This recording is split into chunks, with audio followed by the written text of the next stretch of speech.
السلام عليكم ورحمة الله وبركاته. أعوذ بالله من الشيطان الرجيم. بسم الله الرحمن الرحيم. الحمد لله رب العالمين، والعاقبة للمتقين.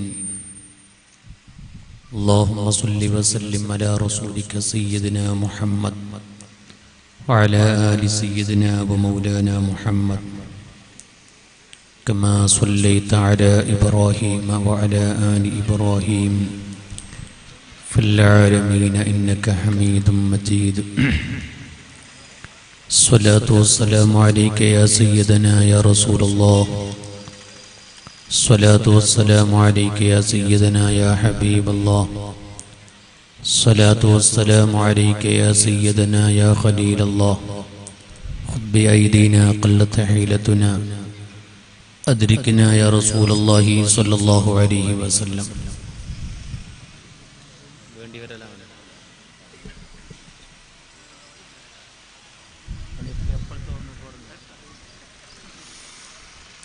أعوذ بالله من الشيطان الرجيم. بسم الله الرحمن الرحيم. سبحان الذي أسرى بعبده ليلا من المسجد الحرام إلى المسجد الأقصى الذي باركنا حوله. صدق الله مولانا العظيم. قال النبي صلى الله عليه وسلم: رجب شهر الله وشعبان شهري ورمضان شهر أمتي. صدق رسول الله صلى الله عليه وسلم. محمد أشرف الأعراب والأجم، محمد خير من يمشي على قدمي، محمد تاج رسل الله قاطبة، محمد صادق الأفعال والكلم، محمد باسط المعروف جامعه، محمد صاحب الإحسان والكرم.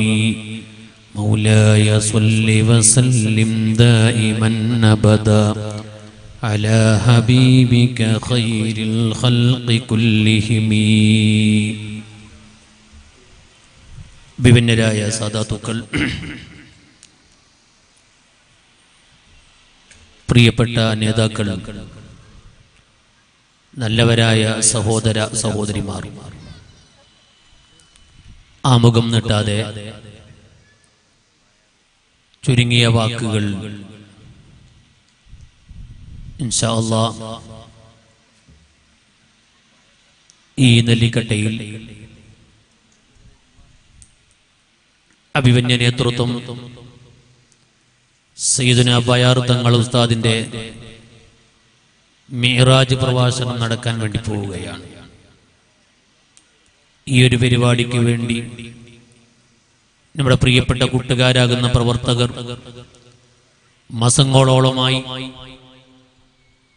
മാസങ്ങളോളമായി ഇതിനു വേണ്ടി കഷ്ടപ്പെട്ടുകൊണ്ടിരിക്കുകയാണ്. അർഹമായ പ്രതിഫലം അല്ലാഹു ദുനിയാവിലും ആഖിറത്തിലും നൽകുമാറാകട്ടെ. നമ്മുടെ പരിപാടി അല്ലാഹു അവന്റെ പൊരുത്തത്തിലാക്കി തരട്ടെ. ഹബീബായ തങ്ങൾ മദീനയിൽ നിന്ന് നോക്കി സന്തോഷിക്കുന്ന നല്ലൊരു പരിപാടിയാക്കി അല്ലാഹു കബൂൽ ചെയ്യുമാറാകട്ടെ. ആമീൻ പറഞ്ഞ എല്ലാവരും മുമ്പോട്ട് കയറിയിരുന്ന് സരസ്സൊന്ന് ഭംഗിയാക്കണം. ബയാർ തങ്ങൾ വരുമ്പോൾ ഈ സരസ് ഇങ്ങനെ ആയാൽ പറ്റൂല. ഒറ്റ കസാരും ഒഴിവാക്കാതെ എല്ലാവരും ഇൻഷാ അല്ലാഹ്, ആൾക്കാരൊക്കെ ഉണ്ട് നിസ്കരിക്കാൻ വേണ്ടി പള്ളിയിൽ കയറിയിട്ടുണ്ട്. എല്ലാവരും കയറി വരും. ആ വേക്കുള്ളവരൊക്കെ കയറി എല്ലാ കസാരയും പൂർത്തിയാക്കി ഇരിക്കാം. പരിശുദ്ധ ഇസ്ലാമിന്റെ 12 മാസങ്ങൾ, ആ മാസങ്ങളിൽ വളരെ പ്രധാനപ്പെട്ട മാസങ്ങളാണ് റജബ്, ശഅബാൻ, റമദാൻ.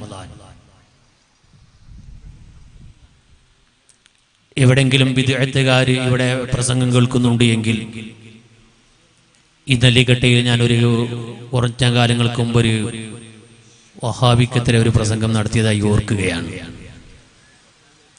റജബ്, ശഅബാൻ, റമദാൻ വളരെ പ്രധാനപ്പെട്ട മാസമെന്ന് പറയുമ്പോൾ ഒരു പക്ഷേ നാളെ ക്ലിപ്പിറക്കും റബീഉൽ അവ്വലിനെ കുറിച്ച് പറഞ്ഞിട്ടില്ല. ആ സമയത്തുമ്പോൾ പറയും ഞങ്ങൾക്ക് എല്ലാ മാസം ബഹുമാനം തന്നെയാണ്. ഇപ്പോൾ മിഅ്റാജുമായി ബന്ധപ്പെട്ടത് കൊണ്ടാണ് റജബിനെ ഇങ്ങനെ സംസാരിക്കാനുള്ള കാരണം. റജബ് വലിയ പുണ്യമുള്ള മാസമാണ്. പുരാതന കാലങ്ങളിൽ തന്നെ റജബിന്റെ വലിയ ബഹുമാനം കൊടുത്തിരുന്നു എന്ന് നമ്മുടെ വെള്ളിയാഴ്ച റജബിന്റെ ഒന്നാമത്തെ ഖുതുബയിൽ ഓർമ്മപ്പെടുത്തുകയുണ്ടായി. അല്ലാഹു തആല അവന്റെ മാസമെന്ന് വിശേഷിപ്പിച്ച ഒരു മാസമാണ് റജബ്. അതുകൊണ്ടാണല്ലോ റജബ് അവന്റെ മാസമായി വിശേഷിപ്പിച്ചപ്പോൾ ആ ഒരു മാസമാണ് ഹബീബായ നബി സല്ലല്ലാഹു അലൈഹി വസല്ലമ തങ്ങളെ യാത്രയ്ക്ക് വേണ്ടി തെരഞ്ഞെടുത്തത്. നമ്മുടെ നാടുകളിലൊക്കെ പഴയ കാലങ്ങളിൽ യാത്ര പോകുന്ന സമയത്ത് പ്രധാനപ്പെട്ട ആൾക്കാരെ മുമ്പിൽ പോയി യാത്രയ്ക്ക് വേണ്ടി സമയം തേടുകയും മാസം അന്വേഷിക്കുകയും ദിവസം അന്വേഷിക്കുകയും ചെയ്തിരുന്നു. ഏറ്റവും വലിയ പ്രമാണമാണ് ഹബീബായ നബി സല്ലല്ലാഹു അലൈഹി വസല്ലമ തങ്ങളെ ഏറ്റവും പ്രധാനപ്പെട്ട ഒരു യാത്രയ്ക്ക് വേണ്ടി അല്ലാഹു തആല തിരഞ്ഞെടുത്തത് അല്ലാഹു അവന്റെ മാസമാണെന്ന് വിശേഷിപ്പിച്ച വിശുദ്ധ റജബിനെയാണ്. ഈ റജബിന്റെ 27-നാണ് ഹബീബായ തങ്ങളെ യാത്ര കൊണ്ടുപോകുന്നത്. ലോകത്ത് തർക്കമില്ലാത്ത വിഷയമാണ് ഇസ്രാ മിഅ്റാജ് എന്നുള്ളത്. അതിന് തിരഞ്ഞെടുക്കപ്പെട്ട ഈ റജബ് മാസം അതിന് നല്ലവരായ സുന്നത്ത് ജമാഅത്തിന്റെ പ്രവർത്തകരോട്, സംഘടനാ പ്രവർത്തകരോട്, ഇവിടെ വഅദ് കേൾക്കുന്ന എല്ലാവരോടും ഒറ്റ കാര്യം ഓർമ്മപ്പെടുത്തുകയാണ്. ഹബീബായ നബി സല്ലല്ലാഹു അലൈഹി വസല്ലം തങ്ങൾ ഈ റജബിനെ എന്റെ മാസം എന്ന് പരിചയപ്പെടുത്തിയപ്പോൾ മഹത്തുക്കളായ ആരിഫീങ്ങൾ ഇതിലേക്ക് വ്യാഖ്യാനം പറഞ്ഞു. അല്ലാഹു അവന്റെ മാസമായി പരിചയപ്പെടുത്തിയ ഈ റജബിൽ അവൻ ഏറ്റവും ഇഷ്ടപ്പെട്ട കാര്യമാണ് മനുഷ്യൻ ചെയ്യേണ്ടത്.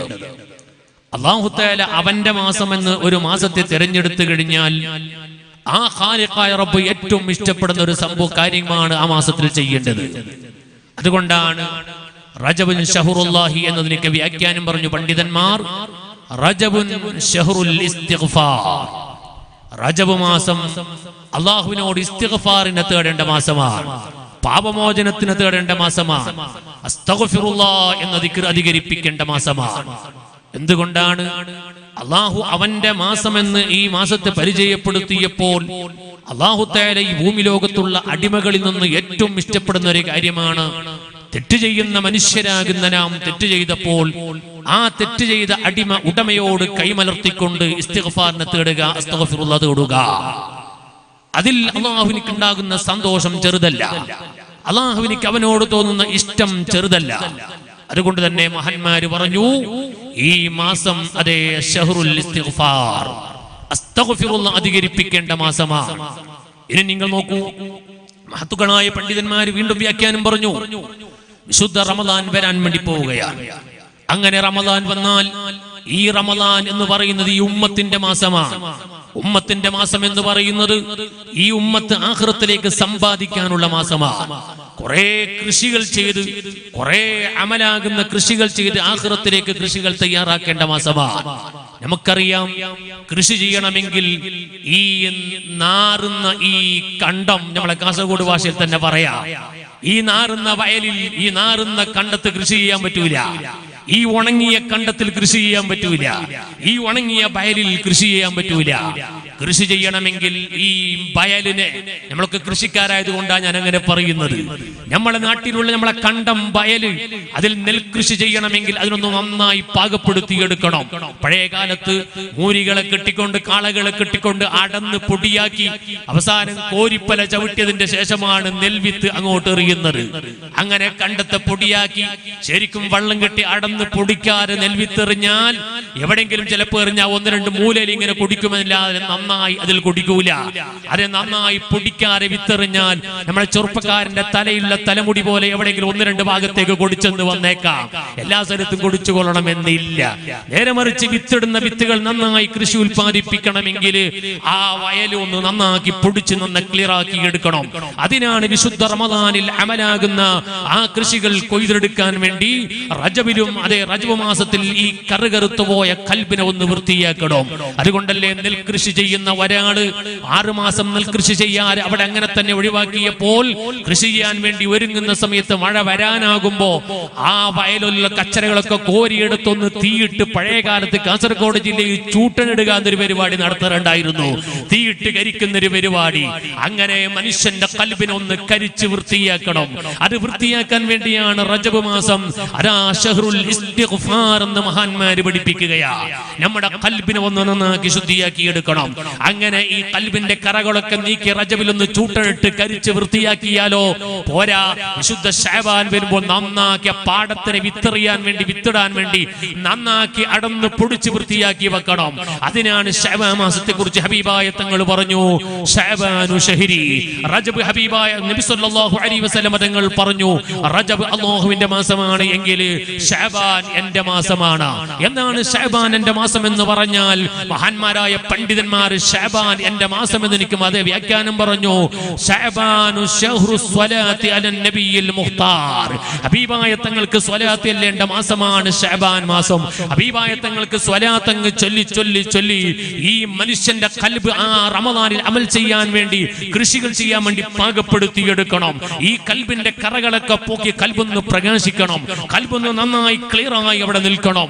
മനുഷ്യന്റെ ഖൽബിനെ ക്ലിയറാക്കാൻ ഏറ്റവും നല്ല മരുന്ന്, മനുഷ്യന്റെ ഖൽബിന്റെ കറകളൊക്കെ നീങ്ങി ഖൽബിനിക്ക് നല്ല വെളിച്ചം കിട്ടാൻ ഏറ്റവും നല്ല മരുന്ന് മഹത്തുക്കളായ പണ്ഡിതന്മാർ പറയുന്നു, സ്വലാത്തു റസൂലില്ലാഹി സ്വല്ലല്ലാഹു അലൈഹി വസല്ലം. ഹബീബായ തങ്ങൾക്ക് സ്വലാത്ത് ചൊല്ലലാൽ. എന്തുകൊണ്ടാണ്? മുത്തുനബി തങ്ങൾ പറഞ്ഞില്ലേ, ആ മുത്തുനബിന്റെ മേൽ ആരെങ്കിലും ഒരു സ്വലാത്ത് ചൊല്ലിയാൽ ഒരൊറ്റ സ്വലാത്തിന്റെ കാരണമായി അവനിക്ക് 10 തെറ്റുകൾ അല്ലാഹു തആല പൊറുക്കുകയാണ്, 10 നന്മകൾ രേഖപ്പെടുത്തുകയാണ്, അവന്റെ 10 ആത്മീയമായ സ്ഥാനങ്ങൾ ഉയർത്തുകയാണ്. അപ്പൊ ആത്മീയമായ സ്ഥാനങ്ങൾ ഉയരാനും പാപങ്ങളെ പുറത്തു കിട്ടാനും നന്മകൾ വർദ്ധിപ്പിക്കാനും എല്ലാത്തിനും കാരണം ഹബീബായ തങ്ങളെ സ്വലാത്താണ്. അതുകൊണ്ട് തന്നെ മുഅ്മിനീങ്ങളെ ശഅബാൻ മാസത്തിൽ എപ്പോഴും സ്വലാത്ത് ചൊല്ലുന്ന മുഅ്മിനീങ്ങൾ ശഅബാൻ മാസത്തിൽ സ്വലാത്ത് അധികരിപ്പിക്കണം. ആ സ്വലാത്ത് ഇങ്ങനെ അധികരിപ്പിക്കുന്ന സമയത്തൊക്കെയും ഖൽബിന്റെ കറകൾ ഇങ്ങനെ നീങ്ങി ഈമാനിന്റെ പ്രത്യേകമായ വെളിച്ചം അതേ ഖൽബിലേക്ക് തട്ടുകയാൽ. അതുകൊണ്ടല്ലേ ഹബീബായ നബി സല്ലല്ലാഹു അലൈഹി വസല്ലം തങ്ങൾ പറഞ്ഞു, ഖൽബിന്റെ കറകൾ നീങ്ങി ഈമാനിന്റെ പൂർത്തീകരണം ഖൽബിലേക്ക് ലഭിക്കുന്നു എന്ന് മാത്രമല്ല, ഒരു ദിവസത്തിൽ ഒരു 100 സ്വലാത്ത് ചൊല്ലി ജീവിക്കുന്ന ഒരു മുസ്ലിമായ മനുഷ്യൻ ആരാ? ഹബീബായ തങ്ങൾ പറഞ്ഞു, കതബല്ലാഹു ബൈന യദൈ ഐനൈഹി ബറാഅത്തൻ മിനൻ നാരി വ ബറാഅത്തൻ മിനൻ നിഫാഖി. നിത്യമായി അങ്ങനെ സ്വലാത്ത് ചൊല്ലി ജീവിക്കുന്ന ഒരാളാണ് എങ്കിൽ 100 സ്വലാത്ത് ഇടമുറിയാതെ നിത്യമാക്കി ചൊല്ലുന്ന ഒരാൾ, അവന്റെ 2 കണ്ണിന്റെ ഇടയിൽ അല്ലാഹു തആല 2 ബോർഡുകൾ നിശ്ചയിക്കുകയാണ്. എന്താണ് ബോർഡ് രേഖപ്പെടുത്തുന്നത്? ബറാഅത്തും മിനൻ നാരി വ ബറാഅത്തും മിനൻ നിഫാഖി എന്നാണ്. ഈ മനുഷ്യൻ കപട വിശ്വാസത്തിൽ നിന്ന്, വൃത്തികെട്ട വിശ്വാസത്തിൽ നിന്ന് മോചിതനാണ്. വ ബറാഅത്തും മിനൻ നാരി, നാളെ പാരത്രിക ലോകത്ത് നരകത്തിൽ നിന്ന് മോചിതനാണ്. അപ്പൊ നരകത്തിൽ നിന്ന് മോചിതനാണെന്ന് പറയുന്ന ഒരു ബോർഡ് അവിടെ നിശ്ചയിക്കുന്നു. കപട വിശ്വാസം, ദുഷിച്ച വിശ്വാസം, ആ വിശ്വാസത്തിന്റെ ഖൽബ് മോചിതനാണ് എന്നും അവിടെ രേഖപ്പെടുത്തുകയാണ്. ആകയാൽ ഞാൻ പറഞ്ഞു വന്നത്, ശഅബാൻ മാസം ഹബീബായ തങ്ങൾക്ക് നല്ലോണം സ്വലാത്ത് ചൊല്ലിയിട്ട് ഈ ഖൽബിനൊരു പ്രകാശമുണ്ടാക്കി, ഈ ഖൽബിനിക്കൊരു വെളിച്ചമുണ്ടാക്കി ഇൻഷാ അല്ലാഹ് ആഖിറത്തിലേക്ക് ഒരുങ്ങാൻ നമുക്ക് കഴിയണം. അങ്ങനെ റജബിൽ നല്ലോണം ഇസ്തിഗ്ഫാർ പറഞ്ഞ് ശഅബാനിൽ ഹബീബായ തങ്ങൾക്ക് നല്ലോണം സ്വലാത്തുകൾ ചൊല്ലി ഖൽബ് നന്നായി പാകപ്പെടുത്തി എടുത്തുകൊണ്ട് വിശുദ്ധ റമദാനിൽ നന്നായി അമൽ ചെയ്യണം, നന്നായി കൃഷികൾ നട്ടുപിടിപ്പിക്കണം. അല്ലാഹു അതിന് നമുക്ക് തൗഫീഖ് ചെയ്യുമാറാകട്ടെ.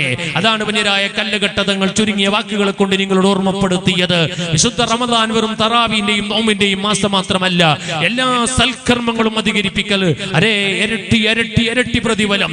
1 70 700 7000 70,000 7 ലക്ഷവും ഒക്കെ പ്രതിഫലം രേഖപ്പെടുത്തുന്ന, അവനവന്റെ ഇഖ്ലാസിന്റെ കടുപ്പമനുസരിച്ച് ആഖിറത്തിലേക്ക് അല്ലാഹു തആല പ്രതിഫലം നൽകുന്ന ആ വിശുദ്ധ റമദാനിനെ നന്നായി ശ്രദ്ധിച്ചുകൊണ്ട് ആഖിറത്തിലേക്ക് കുറെ അമൽ ചെയ്യാൻ വേണ്ടി തയ്യാറെടുക്കണമെന്ന് ബയാർ തങ്ങളുടെ മിഅ്റാജ് പ്രഭാഷണം നടക്കുന്ന ഈ വേദിയിൽ വെച്ച് എല്ലാവരോടും ഓർമ്മപ്പെടുത്തുകയാണ്. റജബ് നന്നായി ഇസ്തിഗ്ഫാർ ചെയ്യണം. ഇരിക്കട്ടെ, ഈ മാസം ഹബീബായ നബി സല്ലല്ലാഹു അലൈഹി വസല്ലം തങ്ങൾ ആ നേതാവിന്റെ ഇസ്രാ മിഅ്റാജ് നടന്ന രാത്രിയാണ്.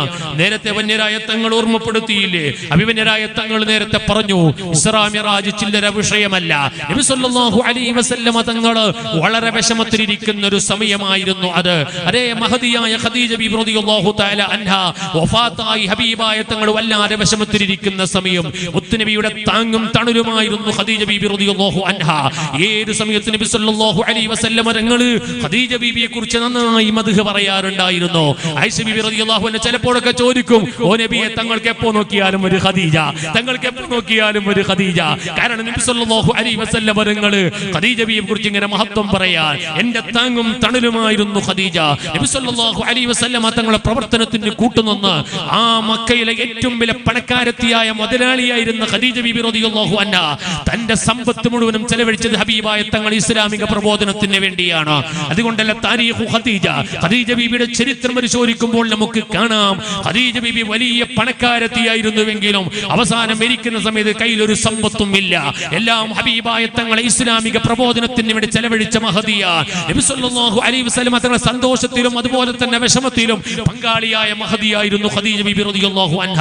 നബി സല്ലല്ലാഹു അലൈഹി വസല്ലം തങ്ങൾ 40ാമത്തെ വയസ്സിൽ വഹീന് വേണ്ടി കാത്തിരിക്കുന്ന സമയം ജിബ്രീൽ വന്ന് കെട്ടിപ്പിടിച്ച് പനി പിടിച്ച നബി സല്ലല്ലാഹു അലൈഹി വസല്ലം തങ്ങൾ വീട്ടിലേക്ക് വന്നപ്പോ പുതപ്പിട്ട് മൂടി നബി സല്ലല്ലാഹു അലൈഹി വസല്ലം തങ്ങളെ പനിക്കൊരൽപ്പം സമാധാനമുണ്ടെന്ന് കണ്ടപ്പോ ഹബീബായ തങ്ങളെ സന്തോഷിപ്പിച്ച മഹദി ഖദീജ ബീബി റളിയല്ലാഹു അൻഹ.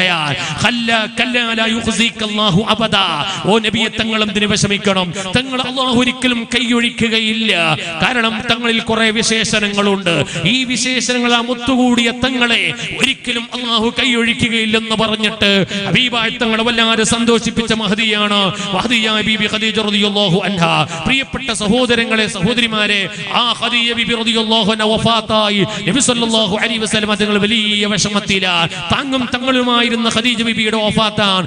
ആ സമയത്താണ് നബി സല്ലല്ലാഹു അലൈഹി വസല്ലം തങ്ങളെ സന്തോഷിപ്പിക്കാൻ വേണ്ടി ഒരു യാത്ര അല്ലാഹു തആല തീരുമാനിക്കുകയാണ്. വല്ലാത്ത വിഷമത്തിൽ കുടുങ്ങിയ ഒരാളെ യാത്ര ചെയ്യിപ്പിച്ചാൽ സന്തോഷമുണ്ടാകും. അതുകൊണ്ടല്ലേ നമ്മുടെ നാട്ടിലൊക്കെ പഴയ കാലത്ത് ഭർത്താവ് മരിച്ച ഭാര്യയായി മറയിലിരുന്നാൽ, ഇദ്ദയിലിരുന്നാൽ 4 മാസം ഇദ്ദയിരുന്നതിന്റെ ശേഷം ഇദ്ദ കഴിഞ്ഞ ഉടനെ ഉമ്മാനെ എല്ലാ മക്കളും പൊരയിലേക്ക് ഇങ്ങനെ കൊണ്ടുപോകും. മൂത്തമള വരക്ക്, രണ്ടാമത്തെ മള വരക്ക്, മൂന്നാമത്തെ പോലൊക്കെ ഇങ്ങനെ പരക്ക് കൂട്ടിക്കൊണ്ടുപോകും. എന്തിനാണ്?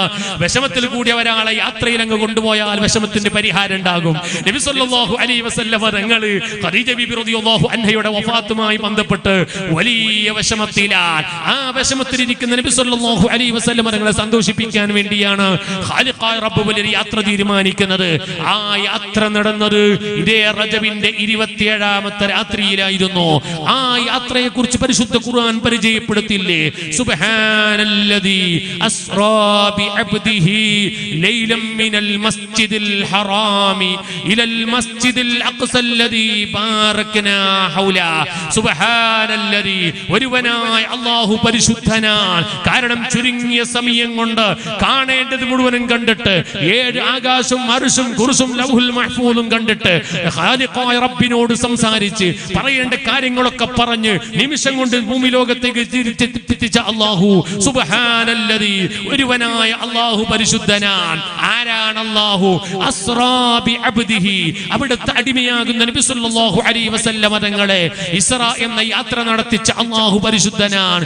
ലൈലൻ, ഒരൽപസമയം രാത്രിയിൽ, മിനൽ മസ്ജിദിൽ ഹറാമി ഇലൽ മസ്ജിദിൽ അഖ്സല്ലദീ ബാറക്നാ ഹൗലാ.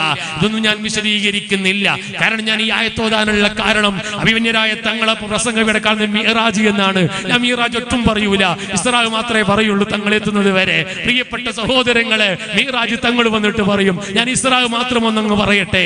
നബി സല്ലല്ലാഹു അലൈഹി വസല്ലം തങ്ങളുടെ ആ യാത്ര, പ്രിയപ്പെട്ട സഹോദരങ്ങളെ, ആ മക്കയിൽ നിന്ന് ബൈത്തുൽ മുഖദ്ദസിലേക്കുള്ള യാത്ര, ആ യാത്രയുടെ ഇടയിൽ നടന്ന സംഭവങ്ങളൊക്കെ മഹത്തുക്കളായ പണ്ഡിതന്മാർ വിശദീകരിക്കുകയാൽ നബി സല്ലല്ലാഹു അലൈഹി വസല്ലം തങ്ങൾ മൈമൂന ബീബി റളിയല്ലാഹു തആല അൻഹയുടെ വീട്ടിൽ താമസിക്കുന്ന രാത്രി അദാ മലക്കുൽ അംലാക് മലക്ക് ജിബ്രീൽ അലൈഹിസ്സലാം നബി സല്ലല്ലാഹു അലൈഹി വസല്ലം തങ്ങളുടെ അടുത്തേക്ക് വരികയാണ്. വന്നിട്ട് തന്റെ കയ്യിൽ വിശാലമായ ഒരു വണ്ടിയുണ്ട്. ആ വണ്ടിയെ കൊണ്ടുവന്ന് നബി സല്ലല്ലാഹു അലൈഹി വസല്ലം തങ്ങളെ കൂട്ടിക്കൊണ്ടുപോകാൻ വേണ്ടി വന്ന വണ്ടിയെ ഹറമിന്റെ ഒരു ഭാഗത്ത് കെട്ടിയിടുകയാണ്. ഹറമിന്റെ ഒരു ഭാഗത്ത് കെട്ടിയിടുകയാണ്. പഴയ കാലത്ത് ഹജ്ജിന് പോയവർക്കറിയാം, കാബയുടെ ഒരു ഭാഗത്ത് ആ മസ്ജിദുൽ ഹറാമിന്റെ ഒരു ഭാഗത്തൊരു തൂണ്, ആ മസ്ജിദുൽ ഹറാമിന്റെ ഒരു കറുത്ത തൂണുണ്ടായിരുന്നു. ആ തൂണിലെ പല വിദേശികളും അവിടെ വന്നിട്ട് തൊട്ടുമുത്തുന്ന ഒരു പതിവുണ്ടായിരുന്നു. അന്നവിടെ ചോദിക്കുമ്പോൾ പറയപ്പെട്ടത് ഇവിടെയാണ് ബുറാഖ് എന്ന വാഹനത്തിന് കിട്ടിയിട്ടത് എന്നാണ്. ഇപ്പോൾ അതെല്ലാം പൊളിച്ചു മാറ്റിയത് കൊണ്ട് അവിടെ കാണാൻ കഴിയുന്നില്ല.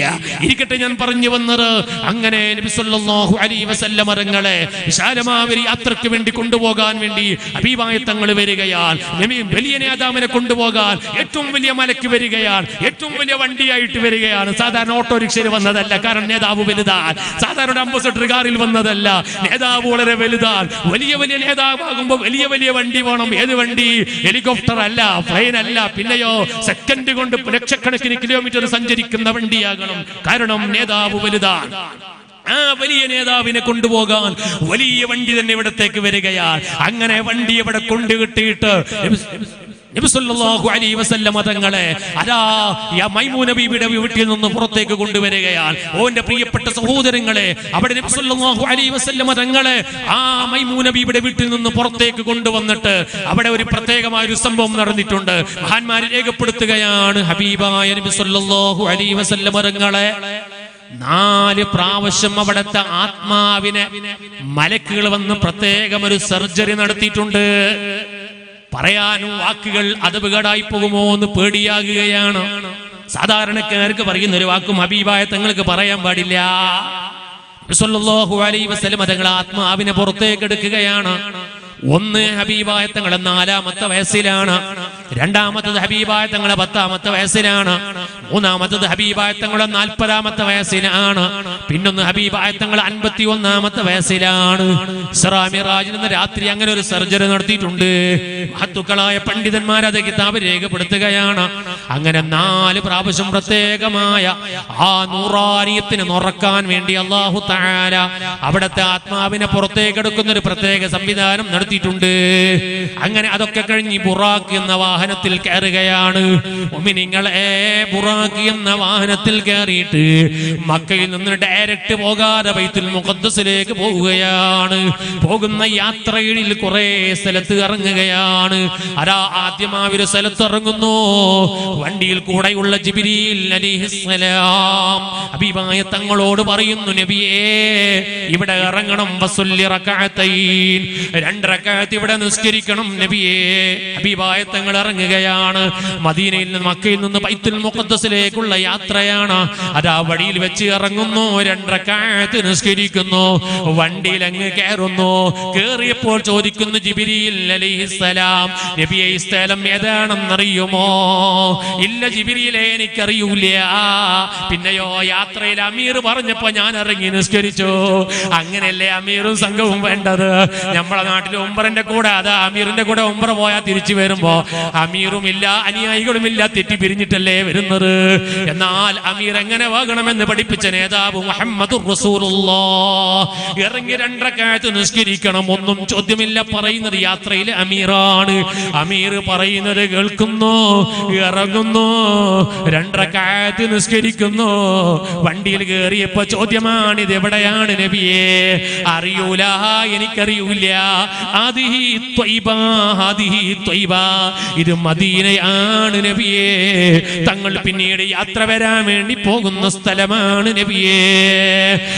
വണ്ടിയിൽ കയറുന്നു, പിന്നെയും പോകുന്ന ഒരു സ്ഥലത്ത് ഇറങ്ങുന്നു. അവിടെ 2 റകഅത്ത് നിസ്കരിക്കാൻ വേണ്ടി പറയുന്നു. വണ്ടിയിൽ കയറുന്നു. അറിഞ്ഞോ നബിയെ സ്ഥലം? ഇല്ല ജിബ്രീലേ, അറിഞ്ഞില്ല. അമീർ പറഞ്ഞത് കൊണ്ട് ഞാൻ അങ്ങ് ഇറങ്ങി നിസ്കരിച്ചതാണ്. ഇത് ഈസാ നബിയെ പ്രസവിച്ച സ്ഥലമാണ് നബിയേ. വീണ്ടും വണ്ടിയിൽ ഇങ്ങനെ കയറുന്നു, കുറെ സ്ഥലത്ത് ഇറങ്ങുന്നു. എന്നിട്ട് പിന്നെ പോകുന്നത് എവിടെ? ബൈത്തുൽ മുഖദ്ദസിലേക്കാണ് യാത്ര. എന്തേ ബൈത്തുൽ മുഖദ്ദസിലേക്ക് പോകാനുള്ള കാരണോ? എവിടെയെങ്കിലും വാലി കളിക്കുന്ന സലഫികളുണ്ടോ ഒന്ന് ശ്രദ്ധിക്കാൻ വേണ്ടി ഓർമ്മപ്പെടുത്തുകയാണ്. ഞങ്ങളൊക്കെ ഗൾഫിൽ പോകുന്ന സമയത്ത് തളങ്കരയിൽ പോയിട്ടാ പോകാറ്, ഉള്ളാളത്ത് പോയിട്ടാ പോകാറ്, ഹജ്ജിന് പോകുമ്പോ ഒക്കെ മടവൂർ പോയിട്ടാ ഞങ്ങൾ യാത്ര പോകാറ്. അത് നമ്മളെ പഠിപ്പിച്ച നേതാവ് മുഹമ്മദുർ റസൂലുള്ളാഹ്. ഹബീബായ തങ്ങൾ വിശാലമായ യാത്രയല്ലേ പോകുന്നത്. ആ യാത്രക്കൊരുങ്ങിയപ്പോ ഏറ്റവും വലിയ മഹത്വമുള്ള സ്ഥലമല്ലേ കഅബാലയത്തിന്റെ സ്ഥലം. ആ കഅബാലയത്തിന്റെ പുണ്യം ലോകത്തൊരു സ്ഥലത്തിനുമില്ലല്ലോ. ഈ വലിയ പുണ്യമുള്ള സ്ഥലത്തു നിന്നല്ലേ പുണ്യമേറിയ സ്ഥലത്തേക്ക് യാത്ര പോകേണ്ടത്. പക്ഷേ ഹബീബായ തങ്ങളെ മക്കയിൽ നിന്ന് കൊണ്ടുപോകാതെ മറ്റൊരു സ്ഥലത്തേക്ക് കൊണ്ടുപോയി അവിടെ നിന്നാണ് യാത്ര തുടങ്ങുന്നത്. അതേതാണ് സ്ഥലം? സുബ്ഹാനല്ലദീ അസ്റാ ബിഅബ്ദിഹി ലൈലൻ മിനൽ മസ്ജിദിൽ ഹറാമി ഇലൽ മസ്ജിദിൽ അഖ്സൽ الذي باركنا حوله. മക്കയിൽ നിന്ന് മസ്ജിദുൽ ഹറാമിൽ നിന്ന് നേരെ പോകാതെ നേരെ പോകുന്നത് ബൈത്തുൽ മുഖദ്ദസിലേക്കാണ്, മസ്ജിദുൽ അഖ്സയിലേക്കാണ്. ആ മസ്ജിദുൽ അഖ്സയിലേക്ക് പോകാനുള്ള കാരണം എന്താണ്? ബാറക്നാ ഹൗലാ. ഇവിടുത്തെ വിദ്യാർത്ഥികാര് പറയുന്ന ഒരു ആശയമുണ്ട്. എന്താണ്? അതാ ബൈത്തുൽ മുഖദ്ദസിലേക്ക് പോകാനുള്ള കാരണം ആ ബൈത്തുൽ മുഖദ്ദസിലെ പള്ളിയുടെ ചുറ്റുഭാഗത്ത് പൂച്ചെടികളുണ്ട്. എന്നാ ഞാൻ പറയട്ടെ, പൂച്ചെടികളുണ്ട് എങ്കിൽ പിന്നെ അവിടത്തേക്ക് പോകേണ്ടതുണ്ടോ? അത് നമ്മളെ പള്ളിന്റെ ചുറ്റുഭാഗത്തും ഇല്ലേ? ഞാനിപ്പോൾ പോയ താജുദ്ദീന്റെ വീട്ടിന്റെ ചുറ്റുഭാഗത്തും പൂച്ചെടിയില്ലേ? അതിനെന്താ ബഹുമാനമുള്ളത്? ഞാൻ പറയട്ടെ, അതൊരു ബഹുമാനമല്ല. എന്തെങ്കിലും ഒരു പുണ്യമുണ്ടെങ്കിലല്ലേ അവിടെ പോകാൻ പറ്റൂ. അതുകൊണ്ടാണ് തഫ്സീർ ഖുർത്തുബി രേഖപ്പെടുത്തി വെച്ചത് കാണാം. അവിടെ അതാ ബൈത്തുൽ മുഖദ്ദസിന്റെ ചുറ്റുഭാഗത്ത് 10,000 അമ്പിയാക്കൾ അവിടെ കിടക്കുന്നുണ്ട്. വലിയ വലിയ മഹാന്മാർ അവിടെ കിടക്കുന്നുണ്ട്. അമ്പിയാക്കളും മഹാന്മാരും കിടക്കുന്ന പള്ളി പരിസരം അത് വലിയ ബറക്കത്തുള്ള സ്ഥലമാണ്. അതുകൊണ്ടല്ലേ നിങ്ങൾ നോക്കൂ, സുബ്ഹാനല്ലാഹ്, നമ്മളെ നാടുകളിലൊക്കെ ഒരു പഴയ ആചാരമുണ്ട്. എന്താണ്? റമദാനിൽ നമ്മളെ നാട്ടിലെ ഈ നെല്ലിക്കട്ടയിൽ നിന്നും എന്റെ പെർളയിൽ നിന്നും പരിസരത്തുള്ള എല്ലാ പള്ളികളിൽ നിന്നും ഒരു വെള്ളിയാഴ്ച അവര് തളങ്കര പള്ളിക്ക് ജുമാഅത്തിന് പോകാറുണ്ട്. എന്റെ പെർള മർത്യ ജമാഅത്തിൽ നിന്നിട്ട് കുറെ വയസ്സന്മാര് റമദാനിൽ ഒരു വെള്ളിയാഴ്ച തളങ്കരക്ക് പോകാറുണ്ട്. എന്നാൽ ഹബീബായ തങ്ങൾ പറഞ്ഞതോ ലോകത്തുള്ള എല്ലാ പള്ളിക്കും ഒരേ സ്ഥാനമെന്നല്ലേ? 3 പള്ളിക്കല്ലേ ഏറ്റവും കൂടുതൽ ബഹുമാനമുള്ളൂ. അതൊന്ന് മക്കയിലെ പള്ളിയാണ്, പിന്നൊന്ന് ബൈത്തുൽ മുഖദ്ദസിലെ പള്ളിയാണ്, പിന്നൊന്ന് മസ്ജിദ് നബവിയാകുന്ന മദീനത്തെ പള്ളിയാണ്. ഈ 3 പള്ളിയല്ലാതെ ലോകത്തുള്ള എല്ലാ പള്ളിക്കും ഒരേ ബഹുമാനമല്ലേ? എന്നാ പിന്നെന്തിനാ തളങ്കരയ്ക്ക് പോകാറ്? എന്നാ പറയട്ടെ, ലോകത്തുള്ള എല്ലാ പള്ളിക്കും ബിദ്ദാത്ത് ഒരേ ബഹുമാനമാണെങ്കിൽ ചില പുറത്തുനിന്ന് കിട്ടുന്ന ചില ബഹുമാനമുണ്ട്. അതെന്റെ പെർളയിലെ പള്ളിക്കില്ലാത്ത ബഹുമാനം തളങ്കര പള്ളിക്കുണ്ട്. അതെന്താണ്? അതാ തളങ്കര പള്ളിയുടെ ചുറ്റുഭാഗത്ത് മാലിക് ഇബ്നു ദീനാരും കൂട്ടരും കിടക്കുകയാണ്. മഹാന്മാര് കിടക്കുന്ന പള്ളിയുടെ പരിസരത്ത് വലിയ ബഹുമാനമുണ്ട്. ആ ഒരു പ്രത്യേകത അതേ മഹാന്മാര് കിടക്കുന്ന എല്ലാ പള്ളിക്കുമുണ്ട്. അതല്ലേ പരിശുദ്ധ ഖുർആനും പറയുന്നത്? ലക്ഷക്കണക്കിന് പ്രതിഫലം കിട്ടുന്ന ലോക മുസ്ലിമീങ്ങളെ കേന്ദ്രമാകുന്ന കഅബാലയം, ആ കഅബാലയം സ്ഥിതി ചെയ്യുന്ന മക്കയിൽ നിന്നിട്ട് എന്തിനാണ് ബൈത്തുൽ മുഖദ്ദസിലേക്ക് കൊണ്ടുപോയത്? ഇവിടുന്ന് ഡയറക്റ്റ് പോയാ പോരെ, പറ്റൂല. യാത്രക്ക് മഹാന്മാരെ കൊണ്ട് പറക്കത്തെടുക്കണം. അതിനാണ് ഹബീബായ തങ്ങളെ കൊണ്ടുപോവുകയാണ്. ബൈത്തുൽ മുഖദ്ദസിലേക്ക് കൊണ്ടുപോയി ആ ബൈത്തുൽ മുഖദ്ദസിന്റെ ചുറ്റുഭാഗത്ത് 10,000 അമ്പിയാക്കള് മഹാന്മാരെ അവിടെ കിടക്കുന്നുണ്ട്. അതുകൊണ്ടല്ലേ സഹീഹുൽ ബുഖാരിയിലും സഹീഹ് മുസ്ലിമിലും കാണാം നബി സല്ലല്ലാഹു അലൈഹി വസല്ലം തങ്ങള് അതാ ബൈത്തുൽ മുഖദ്ദസിലേക്ക് കിടക്കുമ്പോ കൂടെ ഉണ്ടായ വാഹനത്തിനെ അവിടെ കെട്ടിയിട്ട് ബൈത്തുൽ മുഖദ്ദസിലേക്ക് കിടക്കുമ്പോ അതാ പള്ളിയുടെ മുറ്റത്ത്, പള്ളിയിലേക്ക് കിടക്കുമ്പോ മുറ്റത്തൊരു ഖബർ കാണുകയാണ്. ആരാണ് ഖബർ? കലീമുല്ലാഹി മൂസ നബി അലൈഹിസ്സലാമിന്റെ ഖബറാണ്. ഹബീബായ തങ്ങൾ അത് പറഞ്ഞില്ലേ? റഅയ്തു മൂസ യുസല്ലി ഫിൽ ഖബരി ഖായിമാ. മൂസ നബി അലൈഹിസ്സലാമിനെ ഖബറിന്റെ ഉള്ളിൽ വെച്ച് കണ്ടു. ആ മൂസ നബി അലൈഹിസ്സലാം ഖബറിന്റെ ഉള്ളിൽ വെച്ച് നിസ്കരിക്കുകയാണ്. പ്രിയപ്പെട്ട സഹോദരങ്ങളെ, ആ ഖബറിന്റെ ഉള്ളിൽ വെച്ച് നിന്നിട്ട് നിസ്കരിക്കുകയാണ് മൂസ നബി അലൈഹിസ്സലാം. ആ മൂസ നബി അലൈഹിസ്സലാമിനെ ഹബീബായ തങ്ങൾ കാണുകയാണ്. അഭിമന്യരായ സയ്യിദുനാ പുസോട്ട് ബഹുമാനപ്പെട്ട ബയാർ തങ്ങൾ നമ്മുടെ വേദിയിലേക്ക് കയറി വരികയാണ്. 10,000 ലക്ഷങ്ങളുടെ അത്താണിയായ ആശകേന്ദ്രമായ ബഹുമാനപ്പെട്ട ബയാർ തങ്ങൾ അല്ലാഹു ആഫിയത്ത് കൊടുക്കട്ടെ, അല്ലാഹു തആല ആരോഗ്യം കൊടുക്കട്ടെ. ഈ നെല്ലിക്കട്ടയിലെ മണ്ണിനെ പ്ലഗം കൊള്ളിച്ചുകൊണ്ട് മിഅ്റാജ് പ്രഭാഷണം നടത്താൻ അഭിമന്യരായ ബയാർ തങ്ങൾ വേദിയിലേക്ക് കയറി വരികയാണ്. ഖുലൂ തക്ബീർ, ഖുലൂ തക്ബീർ, ഖുലൂ തക്ബീർ. അല്ലാഹു അവർക്ക് ദീർഘായുസ്സ് കൊടുക്കട്ടെ, അല്ലാഹു ആഫിയത്ത് കൊടുക്കട്ടെ. നമ്മുടെ നേതൃത്വത്തിന്റെ പിന്നാലെ അണിനിരന്ന് പ്രവർത്തിക്കാൻ അല്ലാഹു തൗഫീഖ് ചെയ്യട്ടെ. അല്ലാഹു അക്ബർ, അല്ലാഹു അക്ബർ, അക്ബർ വലില്ലാഹ്.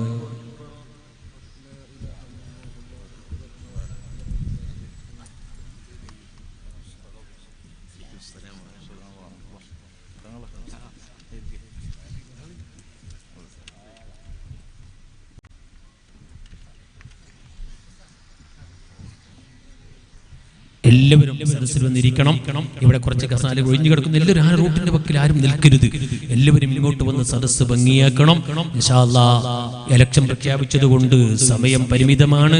പെർമിഷനൊക്കെ അങ്ങനെയാണല്ലോ. നമ്മളൊക്കെ പോലീസ് ഉദ്യോഗസ്ഥന്മാരുടെ നിയമങ്ങളൊക്കെ പാലിക്കുന്നവരാണ്. അതുകൊണ്ട് ഞാൻ എന്റെ പ്രസംഗം നിർത്തുന്നു. അഭിമന്യരായ ബയാറുത്തങ്ങൾ പരിചയപ്പെടുത്തേണ്ടതില്ല. നിങ്ങൾ ആരും ബയാറിൽ പോകാത്തവരല്ലല്ലോ. അവിടുത്തെ അത്ഭുതങ്ങൾ എപ്പോഴും കാണുകയും കണ്ടുകൊണ്ടിരിക്കുന്നവരാണ് നിങ്ങളൊക്കെയും. അല്ലാഹു തആല ദീർഘായുസ്സും ആഫിയത്തും കൊടുക്കുമാറാകട്ടെ. അല്ലാഹു തആല സന്തോഷം കൊടുക്കുമാറാകട്ടെ. ക്ഷീണങ്ങളൊക്കെ അല്ലാഹു തആല മാറ്റി കൊടുക്കുമാറാകട്ടെ. ഞാൻ എന്റെ പ്രസംഗം നിർത്തുന്നു. ഈ നെല്ലിക്കട്ടയിലുള്ള മിഅ്റാജിന്റെ പ്രവാസനം നമ്മുടെ താജുദ്ദീനും കൂട്ടരുമായി എത്ര ദിവസമായി അൽഹംദുലില്ലാഹ് ഉറക്കില്ലാതെ ഊടില്ലാതെ എവിടെ പോയാലും മിഅ്റാജ് പ്രവാസനം, ബയാർത്തങ്ങളെ മിഅ്റാജ് പ്രവാസനം അൽഹംദുലില്ലാഹ് അൽഹംദുലില്ലാഹ് വളരെ സന്തോഷത്തോടെ ദിവസങ്ങളായി അവർ ഓടി നടക്കുകയാണ്. അല്ലാഹു തആല എല്ലാവർക്കും സന്തോഷം നൽകുമാറാകട്ടെ. ഈ നെല്ലിക്കട്ടയിലെ സുന്നത്തി ജമാഅത്തിന്റെ മുസ്ലിം ജമാഅത്തിന്റെ അതുപോലെ തന്നെ SYS പ്രവർത്തകർ ഇൻഷാ അല്ലാഹ് ഇതിന്റെ പിന്നിൽ വലിയൊരു ലക്ഷ്യമുണ്ട് അവർക്ക്. അതെന്താണ്? പാവപ്പെട്ട ഒരു പെൺകുട്ടിയുടെ കല്യാണം കഴിച്ചു കൊടുക്കണമെന്ന് വല്ലാത്തൊരു ആഗ്രഹമുണ്ട്. അതുകൊണ്ട് ഇൻഷാ അല്ലാഹ് വനിരായ തങ്ങൾ പിന്നോട് നിങ്ങൾ മുമ്പിൽ കൈ നീട്ടുമ്പോൾ നിങ്ങളൊക്കെയും സഹകരിക്കണമെന്ന് ഓർമ്മപ്പെടുത്തി എല്ലാവിധ ആശംസകൾ പരിപാടിക്ക് അറിയിച്ചുകൊണ്ട് അർഹമായ ഭാഷയിൽ സംഘാടകർക്ക് വേണ്ടി അർഹമായ ഭാഷയിൽ തങ്ങൾക്ക് എങ്ങനെ സ്വാഗതം പറയണമെന്ന് എനിക്കറിയില്ല. എന്റെ കയ്യിൽ വാക്കുകളില്ല, സമയം നീണ്ടുപോവുകയാണ്, പറയാൻ വാക്കുകളില്ല. അർഹമുർ റഹീമായ റബ്ബേ, നിന്റെ യഥാർത്ഥ മുഅ്മിനീങ്ങളെ നാളെ സ്വർഗ്ഗത്തിലേക്ക് ദഫ്മുട്ടി ആനയിക്കുമ്പോൾ വസീഖല്ലദീന തഖൂ റബ്ബുഹും മിനൽ ജന്നത്തി സുമറ എന്ന പരിശുദ്ധ ഖുർആൻ പഠിപ്പിച്ചതുപോലെ നിന്റെ മുഅ്മിനീങ്ങളെ സ്വർഗ്ഗത്തിലേക്ക് ദഫ്മുട്ടി ആനയിക്കുമ്പോൾ അഭിമന്യരായ തങ്ങളെ അതിൽ ഉൾപ്പെടുത്തി തങ്ങളെ പിന്നാലെ അണിനിരന്ന് ഞങ്ങൾക്കും പോകാൻ അവസരം നൽകണേ റഹ്മാനെ. ദീർഘായുസ്സും സന്തോഷം നൽകണേ റഹ്മാനെ എന്ന ദുആ അവിടത്തേക്ക് സ്വാഗതമായി അർപ്പിച്ചുകൊണ്ട് സംഘാടകർക്ക് വേണ്ടി സമയം നീണ്ടുപോകുന്നത് കൊണ്ട് തങ്ങളെ മിഅ്റാജ് പ്രഭാഷണത്തിലേക്ക് ക്ഷണിക്കണമെന്ന് അറിയിച്ചതുകൊണ്ട് ഇൻഷാ അല്ലാഹ് വളരെ ആദരവോടെ വളരെ ബഹുമാനത്തോടെ തങ്ങളവരുടെ ക്ഷണിച്ചുകൊണ്ട് നിർത്തുന്നു. അസ്സലാമു അലൈക്കും.